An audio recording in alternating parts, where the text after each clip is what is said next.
ये चोरा कारबार भितर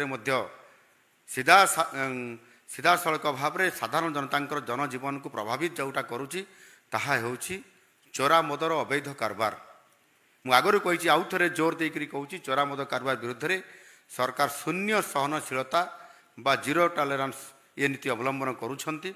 सेथिपाई एनफोर्समेंट माध्यम या रोकवा आपण माने कार्यक्रम चलांतु एवं सेथिपाई अबकारी विभाग को मध्य पूर्ण क्षमता प्रदान करा जायछि।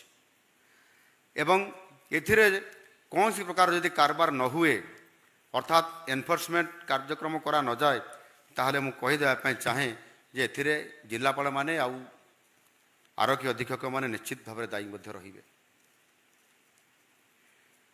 यदि दुर्भाग्यवशत किसी अघटन घटी जीवन हानि हुए आ सेतिपाई मध्य आपण माने निश्चित भाव दायी हेबे। सेतिरे कौन सी प्रकार आउ समझौता रहिबो नाही बा कॉम्प्रोमाइज आउ होई परिबो नाही। से सबुर व्यवस्था करने सरकार आवश्यक पदक्षेप ग्रहण करेंगे किंतु निज जिले में चोरा मद रूपक भाइरस को संपूर्ण भाव में आपण मानकु मोर परामर्श निर्देश आपण माने पूरा संपूर्ण निर्मूल करंतु ये भाइरस को।